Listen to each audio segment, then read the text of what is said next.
G'day and welcome to the Billy Ho Show.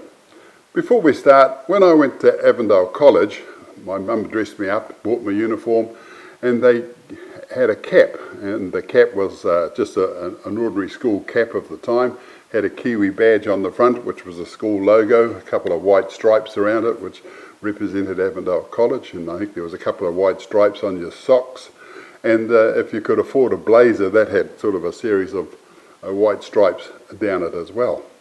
So I'm off to Avondale College day one and wearing my cap and socks are up. Always used to get into trouble for my socks being down for some reason, but anyway, this day my socks are up. And I get to school and a couple of the sort of older boys sort of got me off to one side and they snatched my cap off me.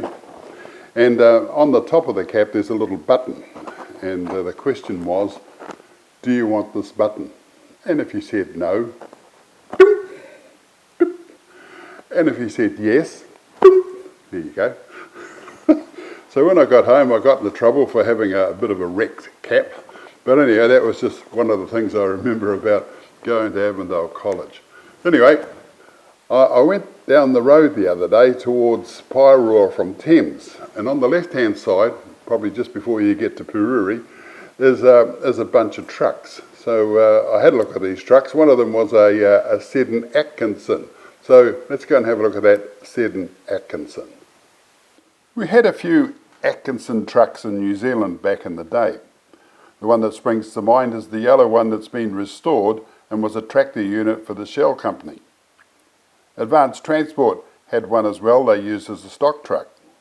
Some, if not all, were powered by Gardner diesels. Where the Seddon comes in 1970, Seddon Diesels Limited bought Atkinson, and after that they became known as Seddon Atkinson. In 1974, International Harvester bought Seddon Diesels Limited, and in 1984 they sold the company to a Spanish company. In 1990, it became part of Iveco, and in 2009, Iveco announced that the Seddon Atkinson brand was to be withdrawn. The big A in the circle dated back to 1937. In modern times, Toll New Zealand had some, as did Halls. So there you go. This Seddon Atkinson's certainly seen better days. And so if you're driving to Thames Paeroa Road, they're at the top of a small hill next to a big old shed about 3k before you get to Pururi. So they're still there. Maybe have a look. Jared, there's a few people we've seen in our travels that have one of these in their shed. And I think you're about the fourth one we've seen. God. And having something like this to run around and frighten people with must be a bit of a thrill. Yeah, no, we sort of use it to get out and about, and it does a lot of fundraising for child cancer and local charities and schools and clubs and that. And also get out and the boys have a bit of a play with it, teach them to drive these. If they can drive these, they can get into diggers and drive them, and just keeps people interested in machinery, I guess. If you can get a young guy who spends his whole life going with his phone and bloody games out of that and put it like driving a digger or anything with levers, it's all part of the fun. It's all creative. It's all, I can do something rather than just twiddle my thumbs. Rather than sit there. We always employ, where we can, farm people.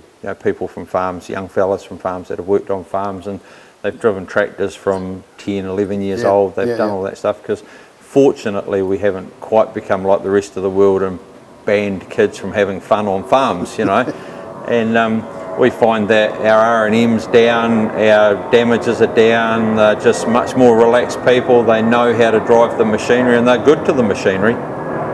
We've seen a lot of these in the films, we go to, and God knows where they get them to sort of make movies, but it's just the I don't know what it weighs, but it must weigh a fair bit. Everything's absolutely solid, even this gun barrel is solid.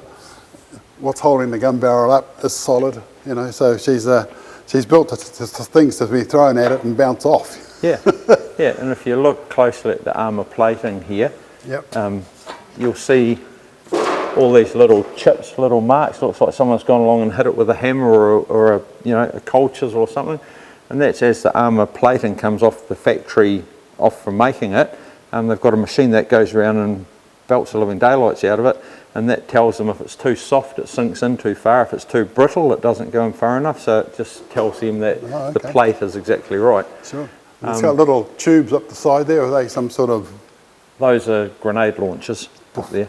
Yep. Yeah, smoke grenades or whatever you need at the time. It's still got its full array of periscopes. It's got its flotation device because this one swims. Oh, okay. Yep. Oh, God, you must have had a fair lump of bloody... Yeah, it's about 20 tonne. Yeah. She still swims. I just love these little windscreen wipers there. They're quite fun. And if you look in there, it's even a little washer that squirts the water across at it too. Always thinking.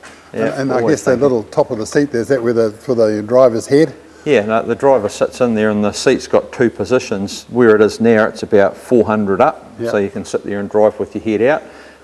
In combat, you flick the bottom of the seat up into the back and you sit on the cushion that's about 400 below and shut the hatches on top of your head, and then you're relying on the guy behind you. Looking out of here. Yeah, but your vision through there is only sort of about here, so you've got to rely on the commander. He has a 360 degree view up there. You've got to rely on him to tell you what's beside you. Yeah. Little, Yeah, strong as an ox. Yeah. You wouldn't want to sit up in a hurry if you... No, not if someone's shooting at you. No. We went over to the Solomon Islands and had a look at some of the war machines, trucks and tanks and all sorts of things that are going mouldy in planes in the jungles over there. And there was one tank over there that sort of ran on the engine in the back, which was like a rotary engine, which is an amazing. Yeah. Run on a big fan. Where's the engine in this? The engine's over there, and this is multi-fueled, this one. So the fuel tank's there, and you can pour anything you like in it. Petrol, diesel, kerosene, mix the whole lot together, throw it in, whatever you can throw in it'll run on. It'll run on 100% petrol and it'll run on 100% diesel.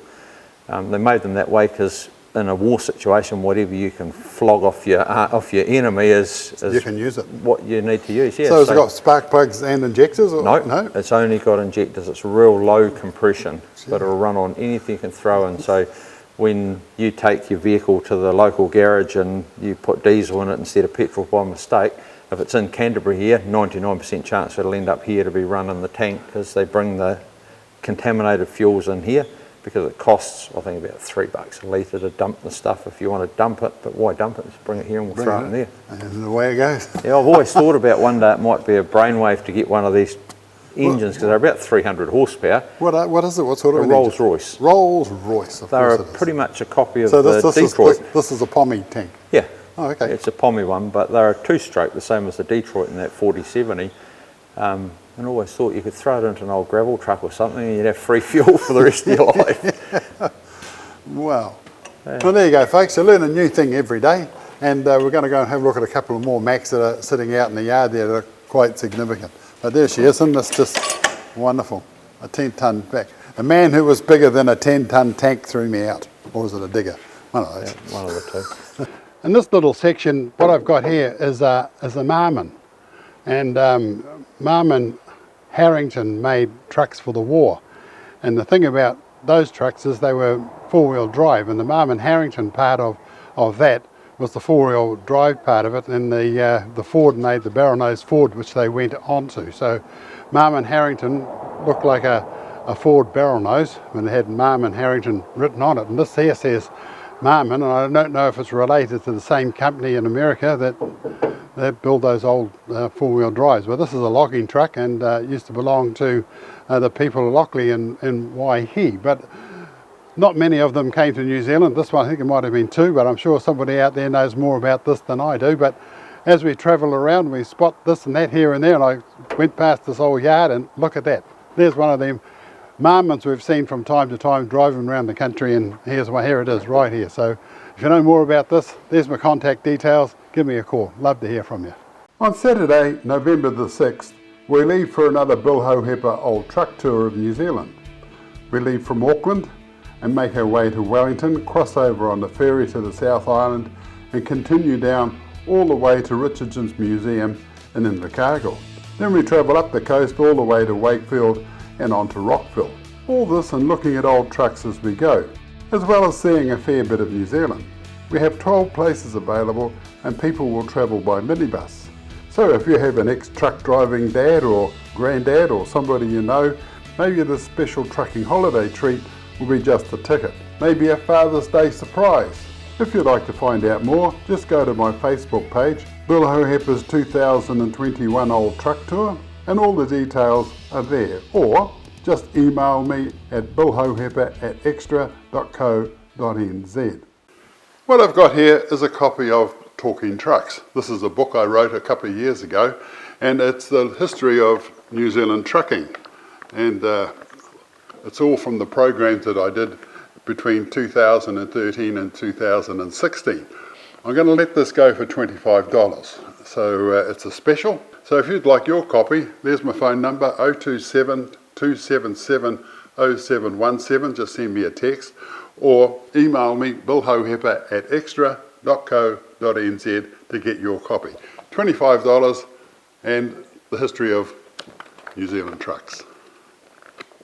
I'm coming to you from the middle of Australia at Alice Springs.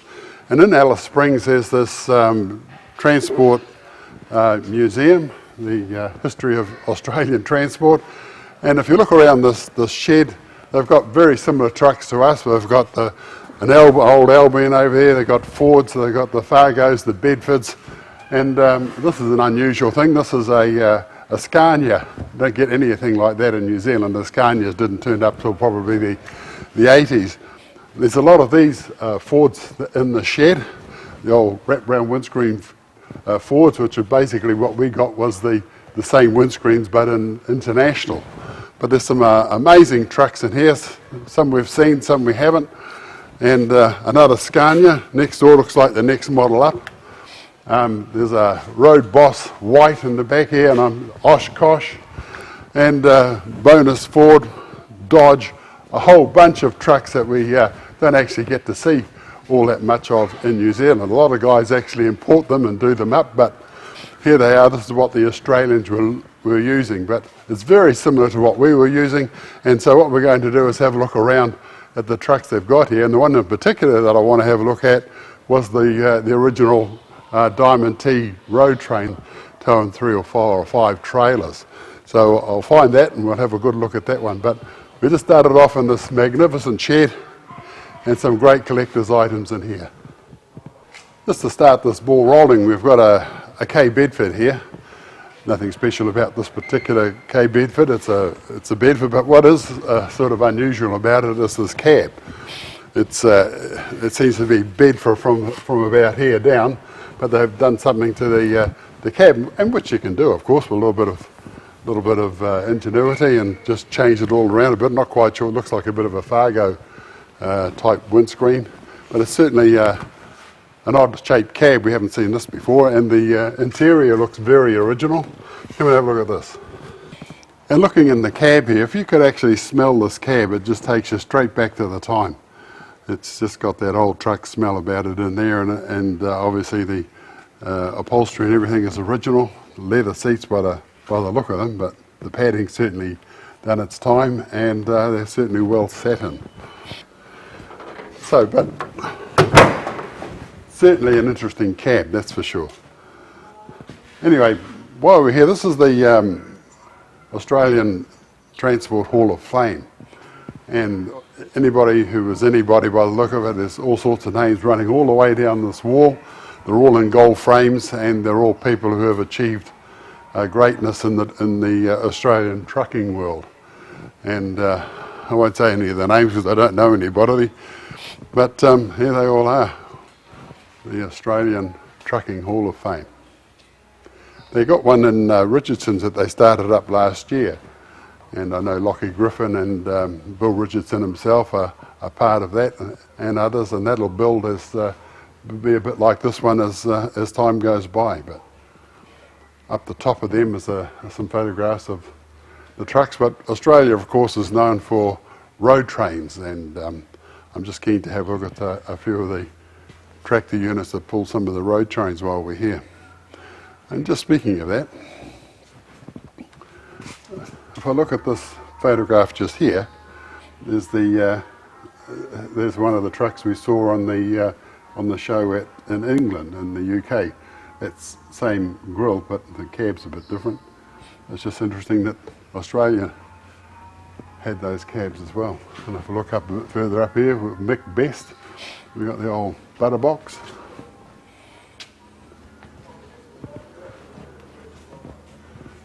I don't know if you can see that or not. And then you've got the old comma, Ryan Burt whistle. And this is a chev. We actually saw a chev like this go down the parade in Taramanui. It had the same sort of a cab, but it wasn't a truck. It was just a ute. But it had a very similar cab. So this had a different grille, but this little roundy sort of a cab is what it had on it. And a bit further down the room here, we've got a K International, no fruit on it, and it might be a KS. I'll just stick my head in there. No.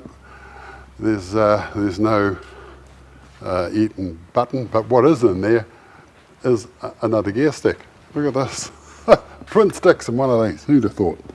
Amazing.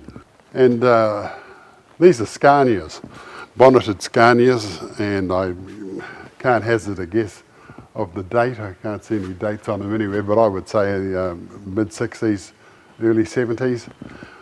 But it's interesting to see that some of these old Scanias are actually working in Australia, but none came over to our place. And they are a popular truck in New Zealand, of course, but here's some ones of the early years, the old bonneted early Scania. Amazing. When we were up in Darwin, probably about 6 or 7 months ago, there was a road boss, a white like this, just sitting in the yard, having sort of gone through its life. It was just sort of sitting there collecting dust. But here's one they've got in the museum, and there is one of these in Dunedin. Also, there's one of these in New Zealand as well. One of the guys have got it, and they've done it up, and it actually attends the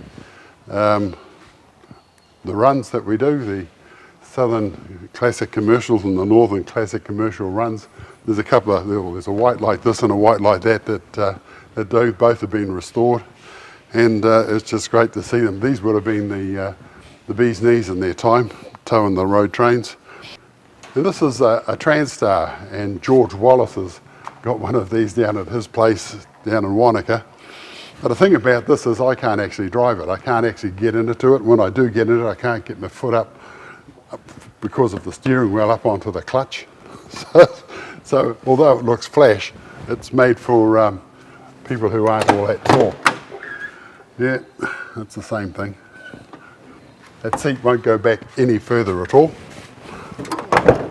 And when I move my fingers around with the steering wheel, I actually do the knuckles on the door jamb in the corner here. So if I'd have turned up and the guy said, "There's your truck," I would have had to say, "Oh, sorry, boss, can't drive it." But it's a Transstar, international Transstar, and they've got their place in history as well. I don't think we've got any Fords like this. This whole place is full of Fords. I think we had Internationals of the same sort of shape. But it's just interesting to see that they've got the diesel Fords.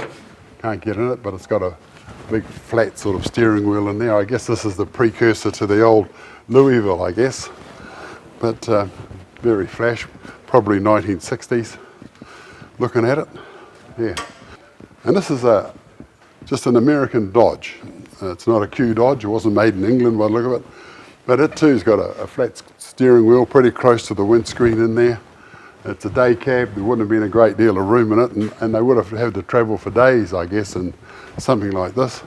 They probably just got out when they come to have a rest. They just probably jump out and jump in a little tent or something, or maybe have a bit of a bunk like some of them do across the engine, across the seats. It's not the prettiest truck, I wouldn't have thought. So yeah, the old American Dodge. The market gardeners were keen on the old bonus Ford. And 1940, 48, 49, 50, thereabouts. And this one came after the jail bar Ford, of course. But this is a great restoration job of a bonus Ford. And if any of you market gardeners out there have actually got one hidden in your shed, there's my contact details. Give us a yell, and I'd love to come and have a chat to you, but this is just great. Probably about a 5-ton Ford Bonus. Beautiful. Let's have a look inside. Yeah. That looks lovely as well. Come and have a look in this cab.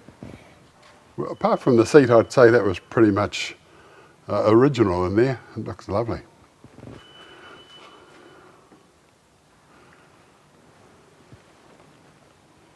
Bit of rope there, probably to tie the things onto the back in the day. Maybe to tow it. And here's one of those AECs. It says Crossley on that radiator with all those coils of the time. But the truck, you remember the trucks we saw in the UK going down the road to Brighton, the same sort of flat cab on it, but I'd have to say it was a Crossley rather than an AEC. It would have done something in its time. And just over here, we've got more English trucks. This is a Foden, and we saw the Mickey Mouse Foden. We've seen the Foden that Paul's got from Levin. And if you look at that windscreen, it's sort of a cross between the Mickey Mouse with the sloping bottom of the windscreen and Paul's one, which has the little side panels in it as well. This has obviously been a fire engine at some stage, but it's just another model of Foden. Maybe they built it especially like this to send it to the Connollies, where all the other people live who aren't English. And they may have just built this extra cab like this when they got it to remake it into a fire engine. But she's a solid old bus, that's for sure. And on this side, and here's another Bedford with that same cab as the one we saw inside there. It's that same rounded sort of a cab with a very different front of it. And I don't think they actually did this in England, so maybe this is something they've done in Australia. But if you know the answer to that, love to hear from you. A different shaped Bedford cab. Here's another one of those English trucks. This is a Q Fargo, I suppose. It says Fargo, but they also came in Dodge. And there's one down in Waipukurau that's got DeSoto written on it. So it's just a bit of badge engineering, seems to me, but that whole shape was certainly Q Dodge. It's got the same interior. The only thing different about this has certainly got a very different shaped gear stick. You probably need to look at this.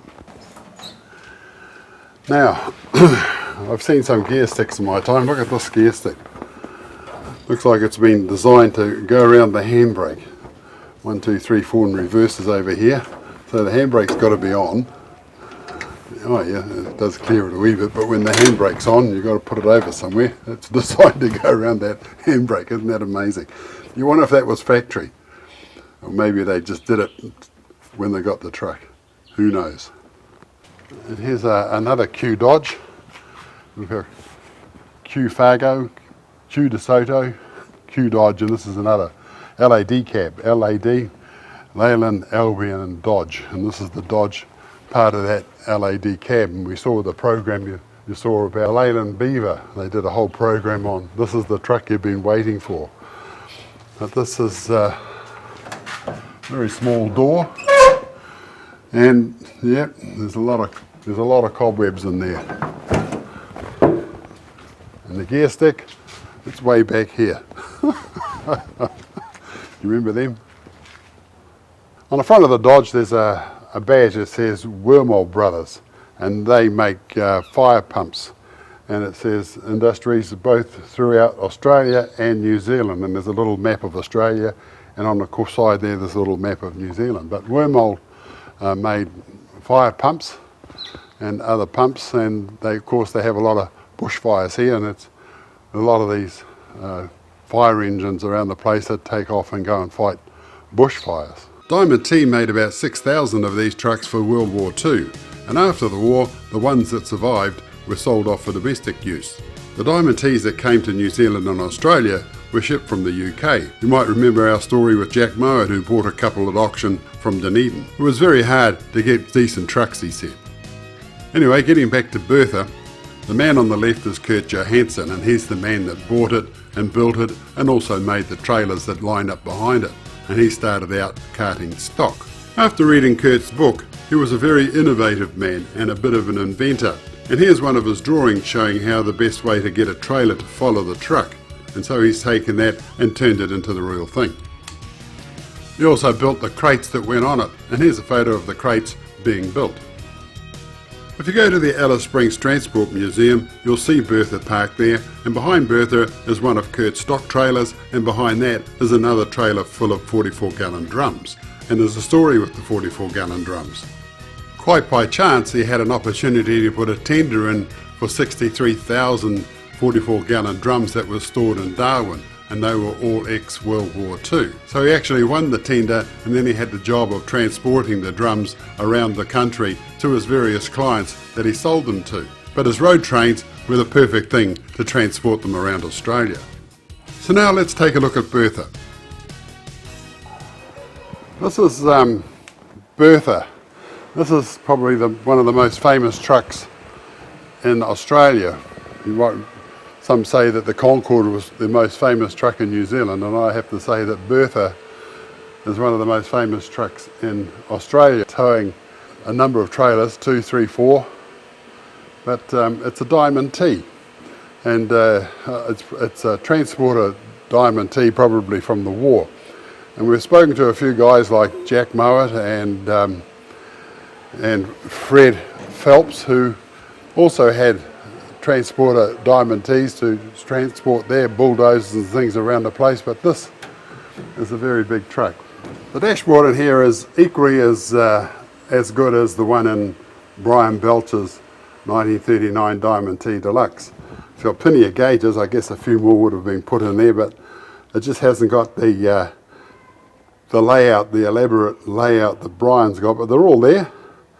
There's a rev counter and oil pressures and all the other little gauges that you need to do the job. But this steering wheel, look at the size of it. There's a beauty. And swinging it on it in here and travelling from Perth to Darwin, which is probably takes days, might even take a week really, for something this big and this slow. But if you look out behind us here, it goes down 1, 2, 3. Yeah, it's got the truck and then 2 trailers along behind it. So she was a big unit. We might even had 3 trailers. Enormous steering wheel. It hasn't got power steering, of course, so you've got to muscle the thing around. It's got twin sticks, and would have been a very hot job. I just see that the windscreens and the photographs that you see with this truck sitting in the desert somewhere with all its trailers along behind, that windscreen's sitting way out like so the driver can try and keep it cool. They've thought about it when they built it or put everything on it. A bit of a toolbox on the side here. Got great big enormous steel mud guards like they have, and you might remember the one that's sitting in the gorse at Patawaru, and it's just the cab and this enormous bumper. They just seem to last forever, and I can't. It's probably a. Let's have a look at that engine. It says General Motors. Does it say General Motors? Yeah, General Motors. So it's got a GM in it. Whether that was the original, we don't know, but that's what it's got in it at the moment. It looks like it's back in the day. Little headlight on the front just to help light up the road as you go. The little Diamond T logo on the grille. And T stands for tilt, by the way. Diamond T, a man called Tilt was the inventor of the Diamond T truck. Yeah, with 3 air cleaners on this side, but this is the feature truck. 455, 56. Probably about a little over 50 metres. That's a lot of truck.